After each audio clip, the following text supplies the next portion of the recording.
NCB times ಮೀಡಿಯಾಗೆ ಸ್ವಾಗತ. ನಾನು ದರ್ಶನ್ ಹುಣಸೂರು. ಬೇರೆಯವರಿಗೆ ಜ್ಯೋತಿಷ್ಯ ಹೇಳಿ ತನಗೆ ಭವಿಷ್ಯ ಇಲ್ಲದಂತೆ ಮಾಡಿಕೊಂಡ ಕಮಲಾಕರ್ ಭಟ್ ಪತ್ನಿ ಯಾರು? ಆತನಿಗೆ ಮಕ್ಕಳಿದ್ದಾರಾ? ಜ್ಯೋತಿಷಿ ಕಮಲಾಕರ್ ಭಟ್ ಹಾಗೂ ಸುಚಿತ್ರಾ ಅಕ್ರಮ ಸಂಬಂಧದಿಂದ ಒಂದು ಕೊಲೆನೇ ನಡೆದು ಹೋಗುತ್ತೆ. ಕಮಲಾಕರ್ ಭಟ್ ಅವರ ಜೊತೆಯಲ್ಲಿ ಲೈಂಗಿಕ ಸಂಬಂಧವನ್ನ ಬೆಳೆಸಿ ಅದನ್ನ ವಿಡಿಯೋ ಮಾಡಿಕೊಂಡು ಬ್ಲಾಕ್ ಮೇಲ್ ಮಾಡ್ತಿದ್ಲು ಅಂತ ಹೇಳಿ ಸುಚಿತ್ರಾ ಅವರ ಪತಿ ಮಹೇಶ್ ನಾಯಕ್ ಅವರೇ ಹೇಳಿದ್ದಾರೆ. ಈಗ ಕಮಲಾಕರ್ ಭಟ್ ಪತ್ನಿಯ ಬಗ್ಗೆಯೂ ಕೂಡ ಚರ್ಚೆಗಳು ಶುರುವಾಗಿದೆ. ಕಮಲಾಕರ್ ಸಂಪರ್ಕಕ್ಕೆ ಬಂದಂತಹ ಬಳಿಕ ಸುಚಿತ್ರಾ ಒಂದು ವಾರ ಆತನ ಬಳಿಯಲ್ಲಿ ಮಾಹಿತಿಯನ್ನ ಸಂಗ್ರಹಣೆ ಮಾಡಿಕೊಂಡ್ಲು. ಬಳಿಕ ಆತನ ಜೊತೆಯಲ್ಲಿ ಕಳೆದ ಖಾಸಗಿ ಕ್ಷಣಗಳ ವಿಡಿಯೋಗಳನ್ನ ಮಾಡಿಟ್ಟುಕೊಂಡಿದ್ಲು. ಬ್ಲಾಕ್ ಮೇಲ್ ಮಾಡ್ತಾ ಇದ್ಲು.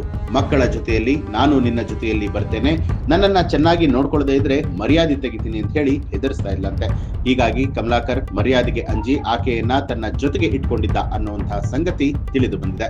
ತನ್ನ ಪತ್ನಿಗೆ ಬೇರೆ ಬೇರೆ ಆಫರ್ ಇದ್ದುದನ್ನ ನೋಡಿ ಸುಚಿತ್ರಾಳ ಪತಿ ಮಹೇಶ್ ವರ್ಷದ ಹಿಂದೆ ಆಕೆಯ ಕೊಲೆಗೆ ಯತ್ನಿಸಿದ್ದ. ಗಾಯಗೊಂಡಿದ್ದ ಆಕೆ ಆಸ್ಪತ್ರೆಗೆ ದಾಖಲಾಗಿದ್ಲು. ಈ ಘಟನೆಯ ಬಳಿಕವೇ ಕಮಲಾಕರ್ ಭಟ್ ಜೊತೆಗೆ ಆಕೆಯ ಆಫರ್ ಆರಂಭ ಆಗಿತ್ತು. ಈ ವೇಳೆ ಕಮಲಾಕರ್ ಭಟ್ ಮೊದಲ ಪತ್ನಿಯ ಸಾವಿನ ಬಳಿಕ ಮುಸ್ಲಿಂ ಮಹಿಳೆಯ ಜೊತೆಯಲ್ಲಿ ಅಫೇರ್ ಅನ್ನ ಇಟ್ಕೊಂಡಿದ್ದ. ಇದು ಗೊತ್ತಾಗಿ ಸುಚಿತ್ರಾ ಗಲಾಟೆ ಮಾಡಿದ್ಲು ಅನ್ನುವಂತಹ ಸಂಗತಿ ಕೂಡ ಬಯಲಾಗಿದೆ. ಕಮಲಾಕರ್ ಭಟ್ ಪತ್ನಿಯ ಬಗ್ಗೆ ಅಷ್ಟಾಗಿ ಮಾಹಿತಿ ಸಿಕ್ಕಿಲ್ಲ. ಆದ್ರೆ ಕೇರಳಕ್ಕೆ ಹೋಗಿ ಜ್ಯೋತಿಷ್ಯ ಕಲಿತಾ ಇದ್ದಂತಹ ಕಮಲಾಕರ್ ಭಟ್ ಅವರು ಸಿಕ್ಕಾಪಟ್ಟೆ ಹೆಸರು ಮಾಡಿ ಹಣವನ್ನ ಗಳಿಸಿದ್ರು. ಕೊರೋನಾ ಸಂದರ್ಭದಲ್ಲಿ ಇವರ ಪತ್ನಿ ನಿಧನರಾಗ್ತಾರೆ. ಅಷ್ಟೇ ಅಲ್ಲದೆ ಇವರಿಗೆ ಮಕ್ಕಳು ಇದ್ದಾರಾ ಇಲ್ವಾ ಅನ್ನುವಂಥದ್ರ ಬಗ್ಗೆ ಮಾಹಿತಿ ಇಲ್ಲ. ಇವರು ಸಿದ್ದಾಪುರ ಊರನ್ನ ಬಿಟ್ಟು ಬೇರೆ ಊರುಗಳಲ್ಲಿ ನೆಲೆಸಿದ್ದಕ್ಕೆ ಅಷ್ಟಾಗಿ ಮಾಹಿತಿ ಸಂಗ್ರಹಣೆ ಆಗಿಲ್ಲ. ಪತ್ನಿ ಸಾವಿನ ಬಳಿಕ ಕಮಲಾಕರ್ ಭಟ್ ಬೇರೆ ಹೆಂಗಸಿನ ಸಂಬಂಧವನ್ನ ಬೆಳೆಸಿದ್ದ ಅಂತ ಹೇಳಲಾಗಿದೆ.